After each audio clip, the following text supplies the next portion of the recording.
लोकसभा चुनाव की सरगर्मियों के बीच हरियाणा में भारतीय जनता पार्टी को बड़ा झटका लगा है। पूर्व केंद्रीय मंत्री बीरेंद्र सिंह को सोमवार को भाजपा छोड़ने के बाद आज उन्होंने कांग्रेस का हाथ थाम लिया है। उनके साथ उनकी पत्नी प्रेमलता सिंह भी आज कांग्रेस में शामिल हो गई हैं। अगस्त 2014 में चौधरी बीरेंद्र सिंह कांग्रेस छोड़कर बीजेपी में चले गए थे।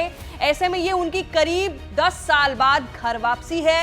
कांग्रेस के प्रदेश अध्यक्ष उदय भान ने चौधरी बीरेंद्र सिंह का पटका पहनाकर वेलकम किया है। तकरीबन 1 महीने पहले उनके बेटे ब्रजेंद्र सिंह ने भारतीय जनता पार्टी छोड़ कांग्रेस की सदस्यता ग्रहण कर ली थी। ब्रजेंद्र सिंह वर्तमान समय में हिसार से सांसद हैं। साल 2019 में ब्रजेंद्र सिंह ने आईएएस की नौकरी छोड़कर सियासत में कदम रखा था। बीरेंद्र सिंह की पत्नी और हरियाणा से भाजपा की पूर्व विधायक प्रेमलता ने भी भाजपा छोड़ कांग्रेस का दामन थाम लिया है। प्रेमलता 2014 से 2019 का विधायक रही हैं। पहले बेटे और अब बीरेंद्र सिंह की पत्नी के साथ कांग्रेस ज्वाइन करना भाजपा के लिए बड़ा झटका है। सवाल यह है कि बीरेंद्र सिंह ने बीजेपी क्यों छोड़ी है।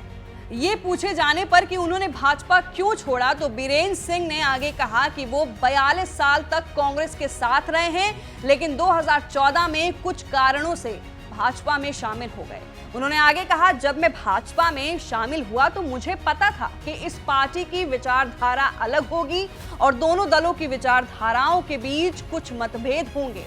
बाद में मुझे अनुभव हुआ कि एक बड़ा अंतर था।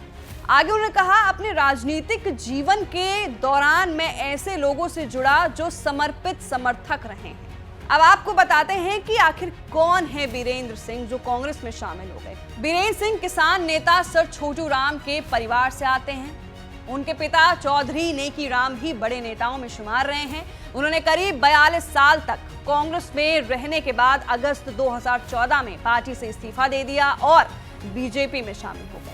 इसके बाद उन्हें बीजेपी ने राज्यसभा भेजा और वो कैबिनेट मंत्री बने। बीरेंद्र सिंह हरियाणा में बड़े जाट नेताओं में शुमार हैं। 2019 के लोकसभा चुनाव में उनके बेटे ब्रजेंद्र सिंह ने हिसार से बीजेपी के टिकट पर जीत दर्ज की थी। इसके बाद उन्होंने राज्यसभा से इस्तीफा दे दिया। बीरेंद्र सिंह ने पिछले दिनों दावा किया था कि उनके साथ कुछ विधायक भी कांग्रेस में शामिल होंगे। इस खबरों को खुद बीरेंद्र सिंह ने सोशल मीडिया प्लेटफॉर्म पर शेयर किया है।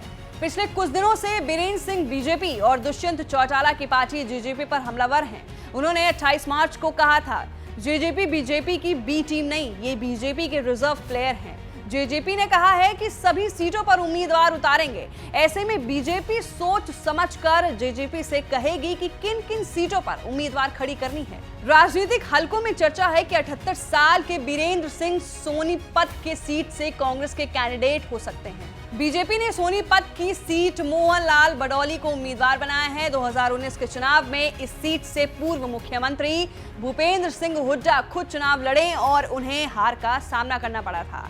बीरेंद्र सिंह कांग्रेस में घर वापसी के बाद ये तय माना जा रहा है कि अब कांग्रेस की लोकसभा प्रत्याशियों की सूची जल्दी जारी हो सकती है। उनके बेटे ब्रजेंद्र का फिर एक बार हिसार से लड़ना तय माना जा रहा है। बीजेपी ने यहां बिजली और जेल मंत्री रणजीत चौटाला को मैदान में उतारा है। तो ये बीजेपी को कहीं ना कहीं बड़ा झटका लगा है और कांग्रेस में ये वापस से शामिल हो गए हैं। लोकसभा चुनाव को लेकर हर एक अपडेट हमारे साथ जुड़े रहिए और देखते रहिए एबीपी लाइव।